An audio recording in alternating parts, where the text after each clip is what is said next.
প্রিয় ছাত্রছাত্রীরা, আজকে আমি তোমাদেরকে এই ভিডিওর মাধ্যমে ক্লাস 9-এর ভৌতবিজ্ঞানের যে সমস্ত প্রশ্নগুলো দেওয়া হয়েছে থার্ড সামেটিভের জন্য অর্থাৎ তৃতীয় পর্যায়ক্রমিক মূল্যায়নের জন্য, সেখানে স্কুল নম্বর 4-এ যে সমস্ত প্রশ্নগুলো আছে সমস্ত প্রশ্নের উত্তর আমরা আলোচনা করব। শুধুমাত্র বিভাগ শেষের যে বিভাগ সেখানে যে ম্যাপ পয়েন্টিংগুলো আছে সেগুলো বাদ দিয়ে বাকি সমস্ত প্রশ্নের উত্তর আমরা আলোচনা করবো আজকে এই ভিডিওর মাধ্যমে 4 নম্বর স্কুলের।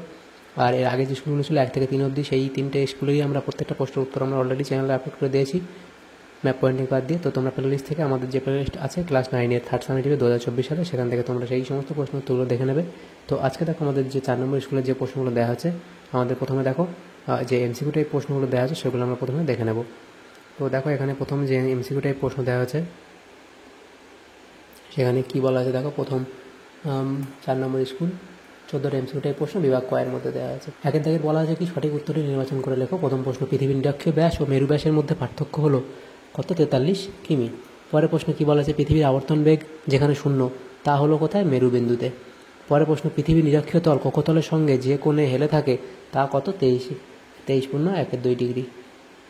সরি, এটা 66.1 ডিগ্রি। পরের প্রশ্ন কী বলা আছে দেখো, 1 ডিগ্রি অন্তর পৃথিবীর মোট অক্ষরেখা অঙ্কন করা যাবে কতটি? 179টি। মহাবৃত্ত বলা হয় কাকে? এখানে হবে নিরক্ষরেখাকে। পরের প্রশ্ন, একটি অন্তর্জাত শক্তি হলো, এটা অগ্নুৎপাত। সমপ্রায় ভূমির অনুচ্চ টিলাগুলিকে বলে মনোডনাক। তারপরের যে প্রশ্ন সেখানে কী বলা আছে দেখো, ক্ষয়ী ভবনের সঙ্গে যুক্ত নয় যে শব্দটি তা হলো, এটা হবে বায়ুর কাজ। তারপরের যে প্রশ্ন সেখানে বলা হয়েছে সম্প্রতি সিকিমে বিপর্যয়ের মূল কারণ হলো, তো এটা হলো হরপাবান। সম্পদের ধারণার প্রধান প্রবক্তা হলেন, সম্পদের ধারণার প্রধান প্রবক্তা হলেন, এখানে হবে জিমারম্যান। তরল সোনা বলা হয় খনিজ তেলকে। পরের প্রশ্ন ছিল পশ্চিমবঙ্গের পশ্চিমের একটি প্রতিবেশী রাজ্য হলো, এটা হবে বিহার। অপশান সি হবে এখানে সঠিক উত্তর। পরের প্রশ্ন, অযোধ্যা পাহাড় রয়েছে কোথায়? এটা হবে পুরুলিয়াতে। পরের প্রশ্ন, একটি বৃহৎ স্কেলের মানচিত্র হলো কোনটা? এটা হবে মৌজা মানচিত্র। তাহলে এখানে যে প্রশ্নগুলো ছিল সমস্ত প্রশ্ন উত্তর আমরা আলোচনা করলাম, এমসিকিউ টাইপ প্রশ্নগুলো। এরপরে দেখো যে প্রশ্নগুলো আছে সেগুলো আমরা আলোচনা করবো। এখানে বিভাগ ক্ষয়ের মধ্যে সেই সমস্ত প্রশ্নগুলো আছে দেখো 22টা প্রশ্ন, এখানে 1 নম্বর করে টোটাল 22 নম্বর দেওয়া হয়েছে। নিজের প্রশ্নগুলি নির্দেশ মতো উত্তর দাও। প্রথম প্রশ্ন, এখানে কী বলা আছে, এতে শুদ্ধ অশুদ্ধ লেখো। শুদ্ধ হলে পাশে সু এবং অশুদ্ধ হলে পাশে অলেখ। তো এটা কী হবে? অশুদ্ধ হবে। পরের যে প্রশ্ন সেখানে দেখো কী বলা আছে। পরের দ্বিতীয় প্রশ্ন সেখানে বলা হয়েছে একই দ্রাঘিমা রেখায় অবস্থিত বিভিন্ন স্থানের স্থানীয় সময় একই, এটা কী হবে? শুদ্ধ। পরের প্রশ্ন, একটি ক্ষয়জাত পর্বতের উদাহরণ হলো আরাবল্লী পর্বত, এটা হবে অশুদ্ধ। পরের প্রশ্ন, ঝুম চাষ মৃত্তিকা সংরক্ষণের একটি ভালো পদ্ধতি, এটা হলো শুদ্ধ। পরের প্রশ্ন কী বলা আছে, লিমোনাইট হলো মাঝারি মানের এক প্রকার কয়লা, এটা হবে অশুদ্ধ। পরের প্রশ্ন কী বলা হয়েছে দেখো, জোয়ারের জলে পুষ্ট একটি নদী হলো মাতলা নদী, এটা হবে শুদ্ধ। গমকে সোনালী তন্তু বলা হয়, এটা অশুদ্ধ। তাহলে এগুলো হয়ে গেল। বিতে আছে শূন্যস্থান পূরণ করতে বলা হয়েছে। প্রথম প্রশ্ন, দক্ষিণ গোলার্ধে ড্যাশ নক্ষত্রের সাহায্যে অক্ষাংশ নির্ণয় করা হয়, এটা হবে হ্যাডলির অক্ট্যান্ট, এটা হ্যাডলির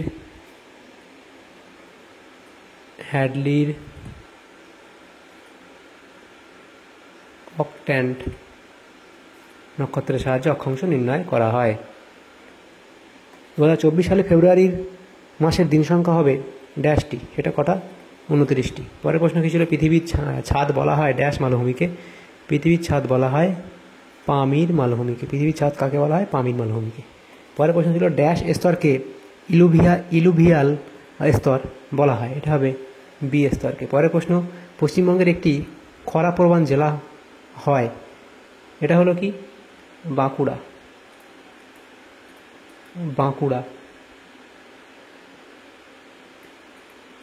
পরের প্রশ্ন কী বলা আছে দেখো, বঙ্গোপসাগর সৃষ্ট ক্রান্তীয় ঘূর্ণিঝড় ড্যাশ নামে পরিচিত, এটা সাইক্লোন নামে পরিচিত। পরের প্রশ্ন, ড্যাশকে সাদা কয়লা বলা হয়, এটাকে জলবিদ্যুৎকে সাদা কয়লা বলা হয়,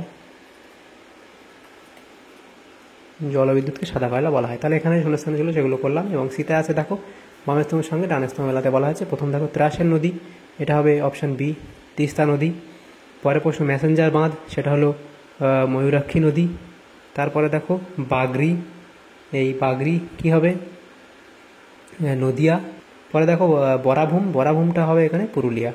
তাহলে এখানে আমরা এগুলো মিলিয়ে নিলাম বাম স্তম্ভ ডান স্তম্ভ। এরপরে যে প্রশ্নগুলো আছে দেখো এখানে ডিতে কী বলা আছে, এক কথায় উত্তর দাও যে কোনো 6টি। প্রথম প্রশ্ন বলা আছে যে পাতসীমানা বরাবর দুটি প্লেট পরস্পরের দিকে আসে তাকে কি বলে, তাকে অভিসারী পাতসীমানা বলে। তাকে কি বলে, অভিসারী, তাকে অভিসারী পাত সীমানা বলা হয়, তাকে অভিসারী পাত সীমানা বলা হয়। পরের প্রশ্ন দেখো ক্রিকেট বিশ্বকাপ ভারতে বেলা 2টোয় শুরু হলে গ্রিনিচ প্রমাণ সময় কত হবে। দেখো ভারতের এবং গ্রিনিচের মধ্যে সময়ের পার্থক্য কত, আমরা জানি 5 ঘন্টা। এটা এখানে করি, আমরা জানি কত, 5 ঘন্টা 30 মিনিটের তফাৎ, সময়ের পার্থক্য 5 ঘন্টা 30 মিনিট। যখন ভারতে 2টো বাজবে তখন এখানে বেলা 2টো অর্থাৎ 2 PM, তখন গ্রিনিচের সময় কত, 5 ঘন্টা 30 মিনিট আগে হবে, মানে 2টো তো তার আগে হবে, 5 ঘন্টা 30 মিনিট আগে হবে। অর্থাৎ এখানে 5 ঘন্টা 30 আমাদের বিয়োগ করতে হবে। বিয়োগ করলে আমাদের কি হবে, দেখো ঘড়ি যদি আমরা এভাবে আঁকি, এখানে 12টা থাকে, 1টা থেকে 2টো থাকে। এবার যদি ভারতের টাইম 2টো হয়, গ্রিনিচের সময় 5 ঘন্টা 30 মিনিট আগে হবে। তাহলে কটা বাজবে তখন, এটা বিয়োগ করলে আমাদের আসে 8 ঘন্টা 30 মিনিট, 8 ঘন্টা 30 মিনিট, সরি 8টা 30 মিনিট হবে, 8টা 30 মিনিট, সকাল 8টা 30 মিনিট কী হবে, সকাল 8টা 30 মিনিট হবে। পরের প্রশ্ন আছে আবহবিকা শব্দটি প্রথম কে ব্যবহার করেন, এটা হবে G.K. গিলবার্ট। পরের প্রশ্ন বলা আছে একটি সামাজিক সম্পদের উদাহরণ দাও। একটি সামাজিক সম্পদের উদাহরণ হচ্ছে কি, বিদ্যালয়। একটি সামাজিক সম্পদের উদাহরণ হলো বিদ্যালয়। হুগলি নদীর কোন তীরে কলকাতা শহর অবস্থিত, হুগলি নদীর কোন তীরে, এটা হবে বাম তীরে, হুগলি নদীর বাম তীরে কলকাতা শহর অবস্থিত। ডুয়ার্স অঞ্চলে 3টি এর জন্য বিখ্যাত 3টি টি এখানে বলা আছে, তো সেটা কি কি হবে, এটা হবে কি ট্যুরিজম অর্থাৎ পর্যটন শিল্প, পর্যটন শিল্প, ট্যুরিজম অর্থাৎ পর্যটন শিল্প। একটা হচ্ছে টি অর্থাৎ চায়ের জন্য, এবার একটা কি টিম্বার অর্থাৎ কাঠের জন্য। 8 থেকে প্রশ্ন কী বলা আছে, মানচিত্রে প্রাণ কাকে বলা হয়, তো এটা হবে কি ভূ আকৃতিকে, ভূ আকৃতিকে বা টোপোগ্রাফিকে। তো মানচিত্রের প্রাণ কাকে বলা হয়, ভূ আকৃতিকে। তাহলে এই প্রশ্নগুলো এখন হয়ে গেল। এরপরে দেখো বিভাগ গয়ের মধ্যে যে সমস্ত প্রশ্নগুলো আছে 6টা প্রশ্ন 2 নম্বর করে আছে। এই প্রশ্নগুলো উত্তরগুলো আমরা পরের পেজে আলোচনা করব। দেখো এখানে প্রথম প্রশ্ন বলা আছে নিম্নলিখিত প্রশ্নগুলির সংক্ষিপ্ত উত্তর দাও, বিকল্প প্রশ্নগুলি লক্ষণীয়। তো এখানে প্রথম জিপিএস সম্পর্কে টিকা লেখো। তো জিপিএসের পুরো কথাটি হলো গ্লোবাল পজিশনিং সিস্টেম, যার দ্বারা মানুষের তৈরি 24টি কৃত্রিম উপগ্রহের সাহায্যে ভূপৃষ্ঠের ওপর কোনো স্থানের অবস্থান নির্ণয় করা যায় এবং জাহাজ চালানো থেকে শুরু করে মিসাইল উৎক্ষেপণ সবেতেই সঠিক দিশা ও নির্ভুল নির্দেশ দিতে জিপিএসের ব্যবহার করা হয়। আমেরিকা যুক্তরাষ্ট্রের প্রতিরক্ষা বিভাগ প্রথম জিপিএস চালু করে। বর্তমানে জিপিএস হ্যান্ডসেট দ্বারা মানচিত্র প্রস্তুত, জমির জরিপ কার্য, টোপো ম্যাপ তৈরি, মৌজা ম্যাপ তৈরি, ইঞ্জিনিয়ারিং সার্ভে, শহর পরিকল্পনা সম্ভবপর হয়েছে। এবং দেখো ছায়াবৃত্ত সম্পর্কে টিকা, ছায়াবৃত্ত সম্পর্কে লিখবে তোমরা সৃষ্টি, প্রভাব এবং একটা চাইলে তোমরা ছায়াবৃত্ত ছবি এখানে এঁকে দিতে পারো। পরের প্রশ্ন প্রতিপাদ স্থান কাকে বলে, তার সংজ্ঞা তোমরা লিখবে, তার বৈশিষ্ট্য দেবে, গোলার্ধ এবং অক্ষাংশ এই 2টো বৈশিষ্ট্য এবং সময়, এই 3টে বৈশিষ্ট্য এখানে তোমরা দিয়ে দেবে 3 নম্বর দিয়ে। অথবা দিয়ে প্রশ্ন ক্যালডেরা কাকে বলে, আগ্নেয়গিরির, এটা হবে আগ্নেয়গিরির যে মুখ দিয়ে লাভা, গ্যাস, ছাই প্রভৃতি ভূপৃষ্ঠে নির্গত হয় তাকে জ্বালামুখ বলে। বিশাল আকৃতির অগভীর জ্বালামুখকে ক্যালডেরা বলে। কখনো কখনো জ্বালামুখের গর্ত বসে গিয়ে ক্যালডেরা সৃষ্টি হয়, তো এটা লিখবে। পরের প্রশ্ন ছিল 3 দাগের প্রশ্ন, সেখানে কি বলা আছে দেখো 3 দাগের প্রশ্নতে পুঞ্জিত ক্ষয় কাকে বলে, পুঞ্জিত ক্ষয় কাকে বলে যদি তোমরা লিখবে সংজ্ঞা এবং তার কিছু বৈশিষ্ট্য তোমরা লিখে দেবে, 1টা 2টো এবং 3টে বৈশিষ্ট্য লিখে দিতে পারো, যেহেতু 2 নম্বর আছে। অথবা দিয়ে প্রশ্ন ছিল রেগোলিথ কী, সেটা এখানে লিখবে। পরের প্রশ্ন মেঘভাঙা বৃষ্টি কাকে বলে, সংজ্ঞা লিখবে এবং ফলাফল তোমরা লিখবে। দ্রুত ঘনীভবনের কারণে হঠাৎ ভারী বর্ষণ হলে তাকে মেঘভাঙা বৃষ্টি বলে এবং এর ফলাফল কি? এর ফলে পার্বত্য অঞ্চলে যে বিশাল মাত্রায় দ্রুতগতি সম্পন্ন জলপ্রবাহ ঘটে তাকে হড়পা বান বলে। এর ফলে ধস নামে এবং ব্যাপক হারে জীবন ও সম্পত্তি হানি হয়। অথবা দিয়ে যে প্রশ্ন ছিল হিমানি সম্প্রপাত কি? উত্তর লিখবে পর্বতের ঢাল বেয়ে মাধ্যাকর্ষণের প্রভাবে বিপুল পরিমাণ মহারাশির হিমরাশির বিস্তীর্ণ অঞ্চল জুড়ে নেমে আসার ঘটনাকে হিমানি সম্প্রপাত বলে। এর সৃষ্টির কারণ তোমরা লিখবে এবং এর কিছু প্রভাব লিখবে, যেমন হিমানি সম্প্রপাতের ফলে পর্বতারোহণে বিঘ্নতার সৃষ্টি হয় এবং অনেক সময় পর্বতারোহীদের মৃত্যু ঘটতে পারে, রাস্তাঘাট অবরুদ্ধ হয়ে পড়ে। নিরপেক্ষ উপাদান কাকে বলে? তার সঙ্গে এটা তোমরা লিখে দেবে ডিটেলসটা। পরের যে প্রশ্ন ছিল সেখানে দেখো বলা আছে অথবা দিয়ে প্রশ্ন ছিল 3 মেগা করিডোর কি? সেটা লিখবে পশ্চিমবঙ্গ বাংলাদেশ সীমান্তে অবস্থিত পশ্চিমবঙ্গের কোচবিহার জেলার মেখলিগঞ্জ কুলচিবাড়ি অঞ্চলে 3 বিঘা জমি ভারত সরকার 1992 সালের 26 জুন বাংলাদেশ সরকারকে অনির্দিষ্টকালের জন্য লিজ দিয়েছে বাংলাদেশের দহগ্রাম ও পানবাড়ি ছিটমহলের মধ্যে যাতায়াতের জন্য। এই সংকীর্ণ এক ফালি জমি 3 বিঘা করিডোর নামে পরিচিত। প্রসঙ্গত উল্লেখ্য, ভারত বাংলাদেশ সীমান্তের এই অংশ ছিটমহল নামে পরিচিত। তো এটা তোমরা লিখে দেবে। বাগিচা ফসল কাকে বলে? দেখো, বাগিচা বা বাগানের মতো করে বাণিজ্যের উদ্দেশ্যে যেসব ফসল চাষ করা হয় তাকে বাগিচা ফসল বলে, যেমন চা, কফি, রবার ইত্যাদি। এবং এর পরে প্রশ্ন দেখো কী বলা আছে, ভগ্নাংশসূচক স্কেল কাকে বলে? তার সংজ্ঞা তোমরা লিখবে, তার বৈশিষ্ট্য দিতে পারো এবং উদাহরণ তোমরা দিতে পারো। পরে প্রশ্ন কী বলা আছে দেখো, বিভাগ গ কমপ্লিট। বিভাগ ঘতে যে সমস্ত প্রশ্ন, প্রত্যেকটা প্রশ্ন 3 নম্বর করে, টোটাল 12 নম্বর এখানে দেওয়া হয়েছে। নিম্নলিখিত প্রশ্নগুলো উত্তর দাও। এখানে বাকি যে প্রশ্নগুলো আছে সেগুলো আমরা এখানে আলোচনা করব। আমরা পৃথিবীর আবর্তন বেগ অনুভব করি না কেন? তো লিখবে এটা, আমরা পৃথিবীর আবর্তন গতি অনুভব করি না। তার প্রধান কারণগুলি হলো 1, 2, 3, 4, 5টা কারণ তোমরা লিখবে এবং অক্ষাংশ ও অক্ষরেখার মধ্যে অক্ষাংশ এবং অক্ষরেখার মধ্যে পার্থক্য তোমরা লিখবে। সংজ্ঞা, ধারণা, দূরত্ব, প্রকৃতি, অবস্থান এবং প্রসার, এগুলোর মধ্যে তোমরা পার্থক্য 6টা দেওয়া আছে, তোমরা লিখে দেবে। এরপরের যে প্রশ্ন দেখো কি বলা আছে,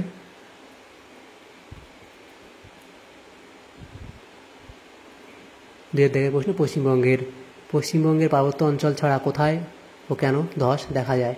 পশ্চিমবঙ্গের পার্বত্য অঞ্চল ছাড়াও রাজ্যের অন্যান্য অনেক জায়গায় ওই ধসের ঘটনা ঘটে। এর মূল কারণগুলি হলো নদী তীরবর্তী এলাকা, পাহাড়ি অঞ্চলের পাদদেশে ঘটে, খনিজ কার্যকলাপের কারণে মানবসৃষ্ট কারণ থাকে। ধসের আরও কিছু কারণ থাকে, যেমন ভূমিকম্প, ভারী বৃষ্টিপাত, জঙ্গল কেটে ফেলা ইত্যাদি। এই পয়েন্টগুলো লিখে তোমরা ডিটেলস লিখবে। অথবা এই প্রশ্ন ছিল, এই প্রশ্নের সাথে বঙ্গোপসাগরের অধিক ঘূর্ণিঝড়ের কারণ কি? বঙ্গোপসাগরের অধিক ঘূর্ণিঝড়ের কারণ হলো উষ্ণ সমুদ্রের জল, নিম্নচাপের অঞ্চল, আফ্রিকান জেট স্ট্রিম এবং পশ্চিমা বায়ুর প্রভাবে এবং জলবায়ু পরিবর্তনের কারণে। পরের প্রশ্ন ছিল 3 দাগের প্রশ্ন, স্তূপ পর্বত ও গ্রস্ত উপত্যকা পাশাপাশি অবস্থান করে কেন? সেটা তোমরা এই ডিটেলস এটা লেখা আছে লিখবে। তো লিসেন লাইনটা বোঝা যাচ্ছে না, দেখো লিসেন লাইনটা আমি পড়ে দিচ্ছি। গ্রস্ত উপত্যকা সৃষ্টি হলে স্তূপ পর্বত সৃষ্টি হবে। গ্রস্ত উপত্যকা সৃষ্টি হলে স্তূপ পর্বত সৃষ্টি হবে। তাই স্তূপ পর্বত ও গ্রস্ত উপত্যকা পাশাপাশি অবস্থান করে। অথবা দিয়ে প্রশ্ন ছিল এখানে ধাপ চাষ ও ফালি চাষের মধ্যে পার্থক্য লেখো। তো বৈশিষ্ট্য তোমরা দেবে বা বিষয়টা লিখে, বৈশিষ্ট্য না লিখে তোমার বিষয় লিখতে পারো, যেটা খুশি লিখবে। ধাপ চাষ এবং ফালি চাষ, জমি ধাপ চাষে পাহাড়ি অঞ্চল জমি, এবার এটা ফালি চাষে সমতল বা ঢালু। আকার কী হয়? ছোটো ছোটো ধাপ এবং লম্বা লম্বা ফালি। উদ্দেশ্য কী হয় সেটা এখানে দেওয়া আছে এবং সুবিধা অসুবিধা দেওয়া আছে। এই পার্থক্য তোমরা করে দেবে। পরের প্রশ্ন দেখো, পশ্চিমবঙ্গের উত্তরে পার্বত্য অঞ্চল সৃষ্টির কারণ কি? পশ্চিমবঙ্গের উত্তরে পার্বত্য অঞ্চল সৃষ্টির কারণ কি? লিখবে পশ্চিমবঙ্গের উত্তরে পার্বত্য অঞ্চলের সৃষ্টি হয়েছে টেকটনিক প্লেটের আন্দোলনের ফলে। ইন্ডো অস্ট্রেলিয়া প্লেট, এটা ইন্ডো নয় ইন্দো লিখবে। ইন্দো অস্ট্রেলিয়ান প্লেট ও ইউরেশিয়ান প্লেটের সংঘর্ষের ফলে ভূত্বকের একটি অংশ উপরে উঠে পর্বতমালা সৃষ্টি করে। এই প্রক্রিয়াটি লক্ষ লক্ষ বছর ধরে চলেছে এবং এখনও চলছে, যেমন জলবায়ু, নদী, ভূমিস্খলন, এসব কারণের জন্য এগুলো পশ্চিমবঙ্গের উত্তরে পার্বত্য অঞ্চল সৃষ্টি হয়েছে। পরে দেখো অথবা দিয়ে যে প্রশ্ন ছিল সেখানে কী বলা হয়েছে, হলদিয়া বন্দর গড়ে ওঠার কারণ। তো তোমরা এই যে কারণগুলো লিখবে, যে এগুলো লিখবে এবং এই বন্দরটি গড়ে ওঠার কারণগুলি নিম্নে বর্ণনা করা হলো বলে এই পয়েন্টগুলো করবে। এখানে একটা পয়েন্ট, 2, 3, এই 4টে পয়েন্ট তোমরা এখানে করবে। কলকাতা বন্দরকে সহযোগিতা করা, এই পয়েন্টটা লিখবে। তারপর লিখবে এখানে এইটা হচ্ছে 2 নম্বর পয়েন্ট, এটা 3 নম্বর, 4 এবং 5 নম্বর পয়েন্টটা লিখবে যে সুরক্ষিত পোতাশ্রয় হলদিয়া বন্দর এই সুরক্ষিত পোতাশ্রয় পয়েন্ট করবে করে এটা লিখবে হলদিয়া বন্দর এখান থেকে। গভীর জলরাশি এটা পয়েন্ট করবে এবং সরল নদীপথ এটা পয়েন্ট করবে এবং এখানে হচ্ছে জমির সহজলভ্যতা এই পয়েন্ট করবে, এই পয়েন্টগুলো লিখে দেবে। এখানে টোটাল 5টা পয়েন্ট তোমরা লিখে দেবে। এরপরে দেখো বিভাগ ওয়াতে যে প্রশ্নগুলো আছে দেখো এখানে প্রত্যেকটা প্রশ্ন 2 করে 5 নম্বর করে, দুটো প্রশ্ন 10 নম্বর আছে এবং গ্রুপ বি এ এবং বিতেও সেম দুটো প্রশ্ন উত্তর করতে হবে, টোটাল 10 নম্বর 5 নম্বর করে। তো দেখো এখানে প্রথম প্রশ্ন ছিল এটা বিভাগ ওয়া, চিত্রসহ ঋতু পরিবর্তন ব্যাখ্যা করো।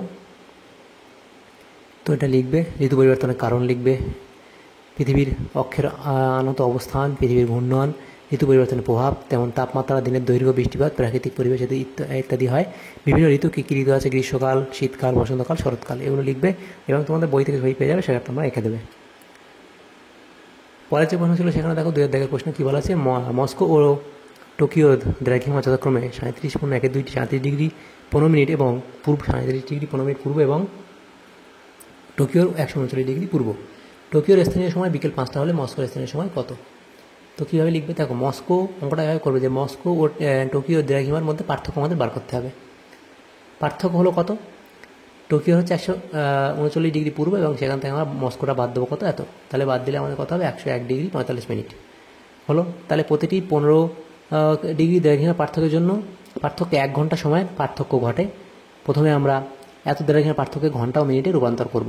তো এভাবে তোমরা করতে পারো, এটা ভাগ করে করতে পারো, অথবা তোমরা এভাবে করতে পারো।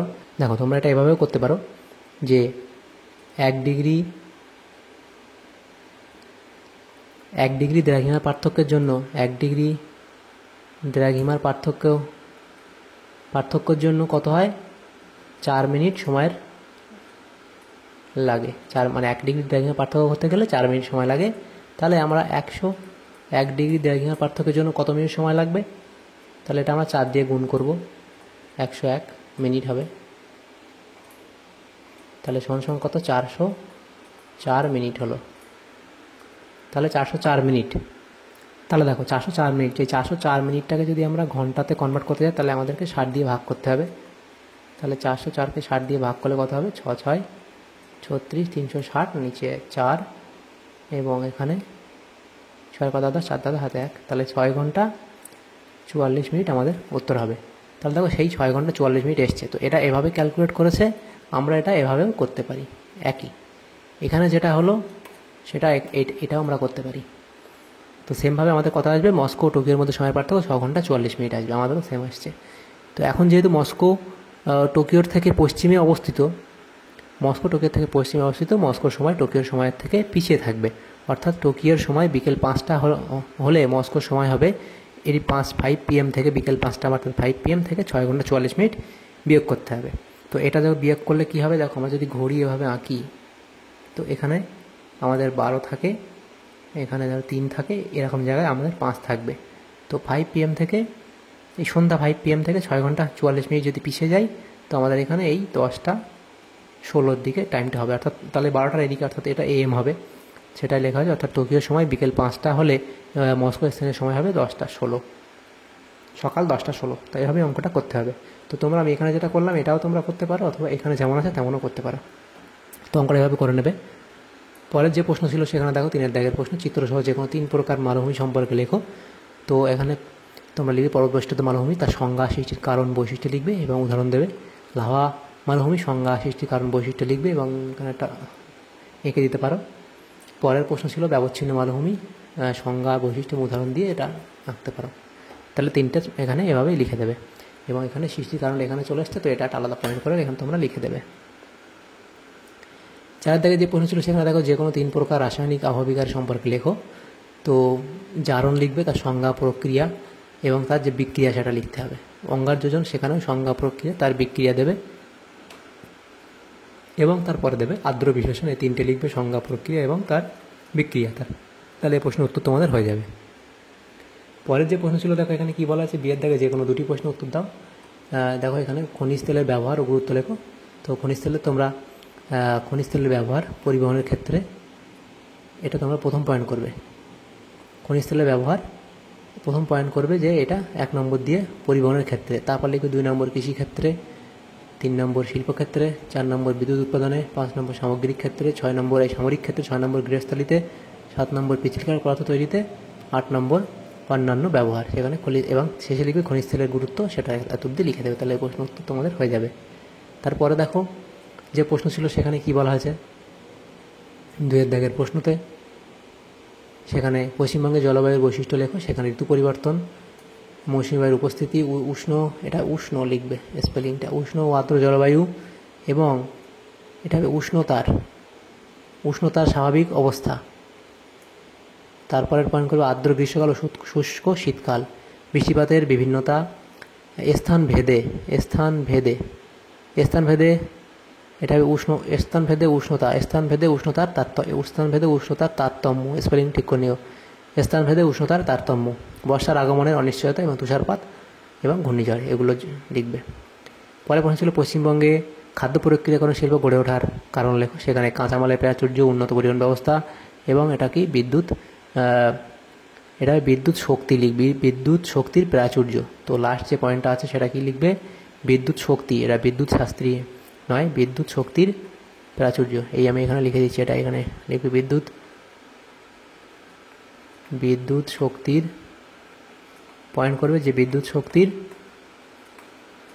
প্রাচুর্য, এটা পয়েন্ট করবে। সেখানে লিখবে পশ্চিমবঙ্গে তাপবিদ্যুৎ ও জলবিদ্যুৎ শিল্পকেন্দ্রগুলি এই শিল্পের প্রয়োজনীয় বিদ্যুতের যোগান দিয়ে থাকে। পরের পয়েন্ট লিখবে জীবনযাত্রার মান উন্নয়ন এবং সরকারি সহযোগিতা, দেশীয় বাজার এবং অন্যান্য সুবিধা। তারপরে প্রশ্ন ছিল হুগলি নদীর উভয় তীরে পাট শিল্প গড়ে ওঠার কারণ লেখো। সেটা ঐতিহাসিক কারণ, কাঁচা পাটের সহজলভ্যতা, কলকাতা বন্দরের সুবিধা, শক্তি সম্পদের প্রাচুর্য, উন্নত পরিবহন ব্যবস্থা, আর্দ্র জলবায়ু, সুলভ শ্রমিক, জলসম্পদ চাহিদা এবং মূলধন বিনিয়োগ। এই পয়েন্টগুলো লিখে দেবে। তাহলে দেখো আমাদের এখানে যে সমস্ত প্রশ্নগুলো ছিল, আমরা শুধুমাত্র ম্যাপ পয়েন্টিংগুলো বাদ দিয়ে সমস্ত প্রশ্ন উত্তর আলোচনা করলাম। আমরা ক্লাস 9-এর 4 নম্বর স্কুলে যে সমস্ত প্রশ্নগুলো ছিল জিওগ্রাফিতে, তো সমস্ত প্রশ্ন আলোচনা করলাম।